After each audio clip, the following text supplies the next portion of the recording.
Bonjour, bienvenue dans cette nouvelle vidéo qui fait partie de la série où je vous parle face caméra. Voilà, donc aujourd'hui je voulais débattre d'un sujet qui est très important et un sujet pour lequel on me pose souvent la question, c'est est-ce que les nanotechnologies sont-elles dangereuses? Donc, vaste question, vaste sujet. Alors je vais parler dans un premier temps des nanotechnologies en général. Et ensuite, je vais parler de mon activité nanoprotection.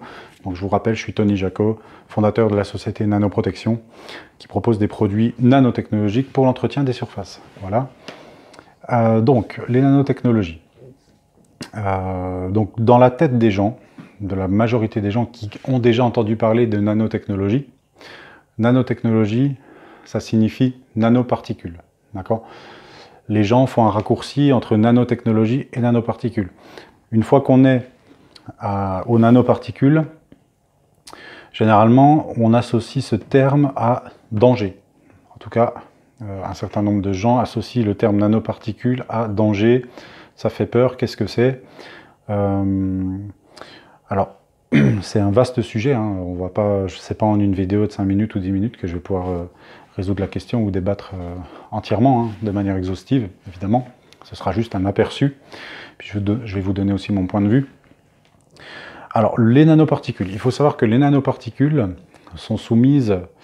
alors, je précise avant que dans les produits nanoprotection, il n'y a pas de nanoparticules. Donc, j'en reparlerai après. Mais pour parler des nanoparticules, d'accord,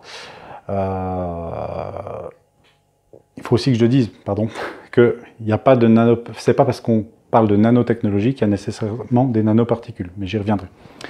Les nanoparticules sont soumises à débat sur la toxicité éventuelle. Des recherches sont en cours sur différents types de nanoparticules qui sont classés par type d'éléments. Hein. On a du dioxyde de titane, du dioxyde de silicium, pour ne citer que, on en a plusieurs. On a les nanotubes de carbone également, qui sont aussi soumis à controverse et qui sont très utilisés dans l'économie pour la fabrication de matériaux.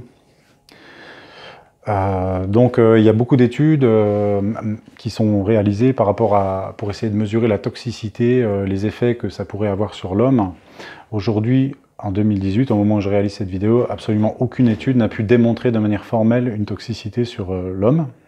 D'accord ? On a fait des tests sur les rats, etc., en les exposant notamment à des doses très importantes de nanoparticules. On a vu qu'il y avait un stress qui était généré sur ces animaux. Sauf que les doses utilisées n'étaient pas du tout représentatives de la dose à laquelle étaient exposés les humains. Ça, c'est une première chose. Et puis ensuite, ce qui a été retiré de ce qui a découlé de ces études, c'est qu'en fait, on a émis un risque, une potentialité que certaines nanoparticules soient cancérogènes pour l'homme, d'accord ?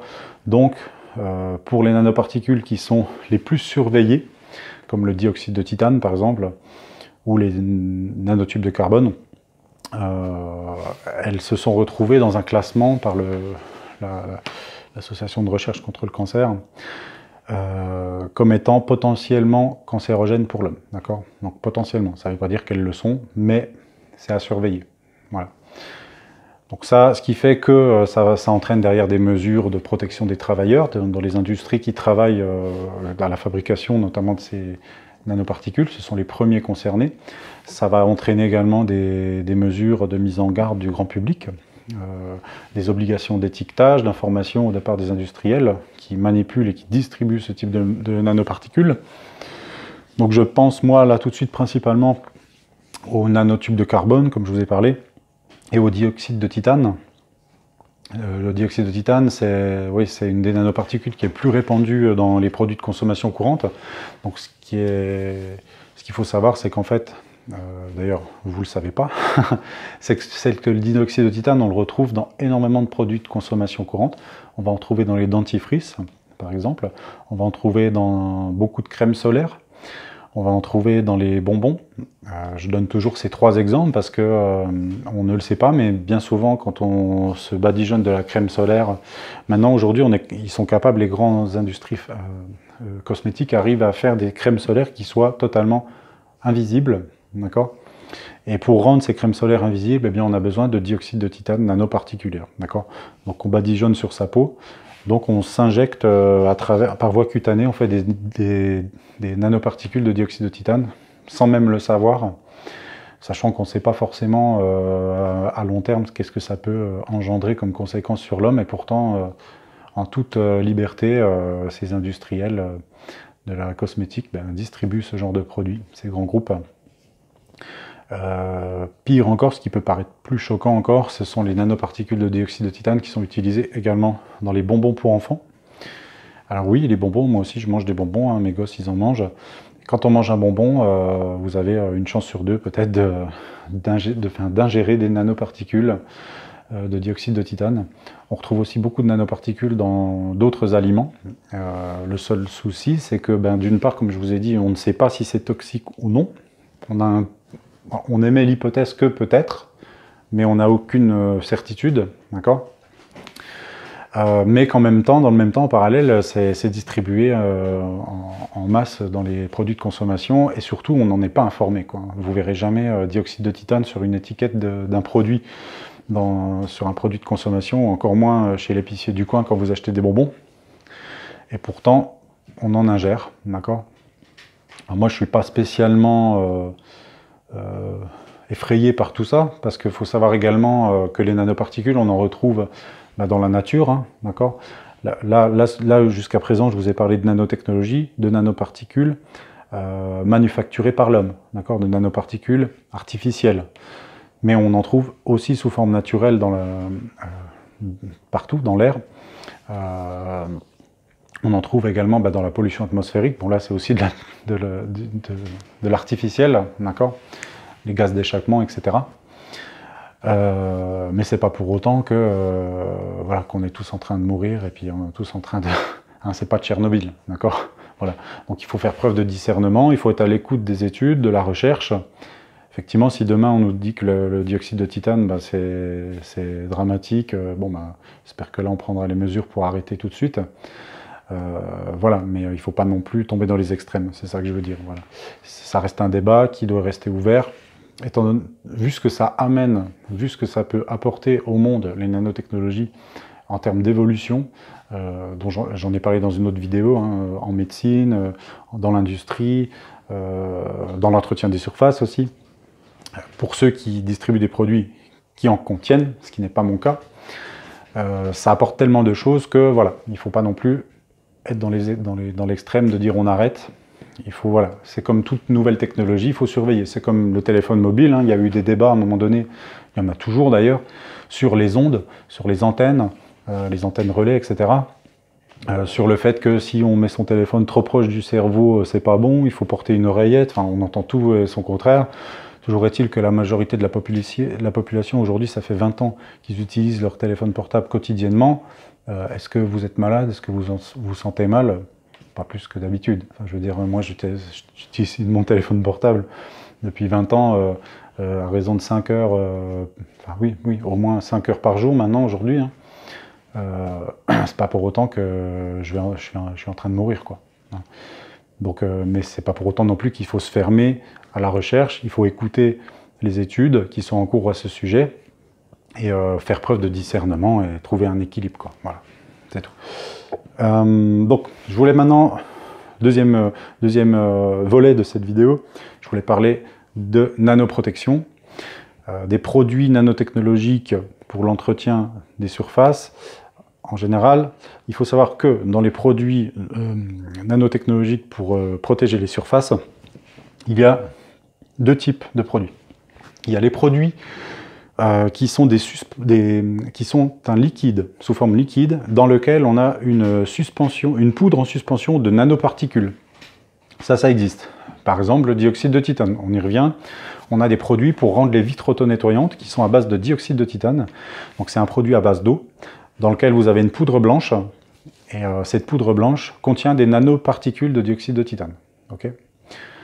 On a aussi, donc, comme les produits nanoprotection, les produits que je propose, des produits qui sont totalement 100% humides. Donc c'est une solution liquide dans laquelle il n'y a que des molécules sous forme liquide.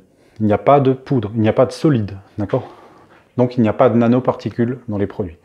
Ce qui fait que, faut le savoir, parenthèse, c'est qu'en France, tout distributeur de produits qui contient des nanoparticules, toute mise sur le marché de produits contenant des nanoparticules, doit être déclaré, d'accord, à l'État français. Hein, on a un site spécial pour déclarer ce type de produit. On doit déclarer la quantité de nanoparticules qu'on met sur le marché chaque année, d'accord.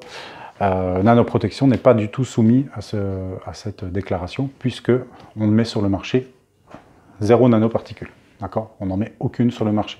C'est de la chimie 100% humide. Donc, vous allez me dire, mais alors du coup, Tony, là, il est bien sympa avec ses produits nanotechnologie, mais il vend pas de... C'est pas nano ces produits, en fait, c'est du vent. Si, en fait, c'est bien nanotechnologique, parce qu'on applique une épaisseur de revêtement de l'ordre de quelques dizaines de nanomètres, d'accord. Donc on va appliquer un revêtement de silicium de quelques dizaines de nanomètres sur les surfaces. Et donc, on est dans le champ des nanotechnologies, on est bien dans l'industrie des nanotechnologies, par le fait qu'on applique une épaisseur de revêtement qui est à l'échelle nanométrique, d'accord. Donc on est bien sur de la nanotechnologie, sans nanoparticules. Donc la conclusion de ça, c'est que nanotechnologie ne signifie pas toujours nanoparticules, ok. C'est ce que je disais au début, beaucoup de gens associent les deux, mais attention, il ne faut pas faire d'amalgame. C'est pas toujours le cas, d'accord. Par contre, nanoparticules égale nanotechnologie, ça c'est clair, mais pas la réciproque, ok. Donc voilà, c'est important de faire de la pédagogie. Alors j'ai voulu faire une vidéo sur ce thème-là parce que j'ai eu énormément de fois la question. Il y a beaucoup de personnes qui s'intéressent à mes produits, qui veulent les utiliser chez eux, mais qui me disent « ouais, les nanoparticules, ça me fait peur, c'est dangereux ». Sauf que il n'y a pas de nanoparticules dans mes produits, donc ça déjà c'est le premier point. Et quand je leur explique en fait qu'ils donnent des bonbons à leurs enfants, qui mangent et qui contiennent des nanoparticules, ils tombent des nues, quoi. Ils n'étaient même pas au courant. Quand ils se brossent les dents avec du dentifrice à base de nanoparticules, c'est pareil. Voilà. Et puis en plus, il faut aussi garder à l'esprit que nanoprotection, c'est des produits que nous appliquons sur des surfaces, d'accord, et qu'en aucun cas on va ingérer ou quoi que ce soit. Donc si vous avez encore un doute, par précaution, de toute façon c'est recommandé pour tout produit d'entretien d'ailleurs, de porter des gants au moment de l'application, hein. C'est du bon sens, vous utilisez n'importe quel produit d'entretien, il faut porter des gants de toute façon. Au moins vous n'êtes jamais en contact avec le produit, et une fois qu'il est sec, il est comme une peinture en fait, hein. Donc je pense que vous n'allez pas vous amuser à boire de la peinture, c'est des produits qu'on ne boit pas, qu'on n'injecte pas dans le corps, d'accord. Donc voilà, sauf qu'une peinture, là pour le coup, c'est vraiment nocif. Et ça ne vous pose pas de problème d'en appliquer partout. Moi aussi j'en ai, hein. Vous voyez, derrière moi j'ai de la peinture. On en applique et on sait que c'est dangereux pour la santé, hein, si on en ingère. Voilà. Les produits nanotechnologiques, nanoprotection, même si on en ingère, c'est pas dangereux. À l'instant T, c'est pas dangereux, parce que ce sont des produits à base d'alcool, donc d'éthanol, ou à base d'eau. D'accord, voilà. Voilà, ben écoutez, je vais terminer là-dessus. J'espère que je vous ai pas trop saoulé avec tout ça, ou j'espère au contraire que ça a été intéressant pour vous et que je vous ai surtout appris pas mal de choses. Voilà, donc je reste modeste, hein, ce sont mes connaissances à moi. J'ai pas la prétention d'être scientifique ou quoi que ce soit, je vulgarise au maximum. Voilà, donc s'il y a des scientifiques qui m'écoutent, si j'ai dit des conneries, il ne faudra pas hésiter à me corriger, mais je crois que tout ce que j'ai dit est véridique. Voilà, bah écoutez, super, merci beaucoup, merci de me suivre, merci de suivre la chaîne Nanoprotection. N'hésitez pas à poser vos questions, je serai ravi d'y répondre. N'hésitez pas à m'appeler, à me faire un email, à aller visiter le site web nano-protection.fr si vous voulez faire le ménage de façon écologique sans n'utiliser plus aucun produit d'entretien. Il faut utiliser Nanoprotection. Il faut protéger vos surfaces plutôt que de les nettoyer. Voilà, c'est ça la morale. Eh bien, je vous dis à très bientôt pour une prochaine vidéo. Passez une bonne journée ou une bonne fin de journée, si c'est le soir que vous me visionnez. Ciao, à bientôt.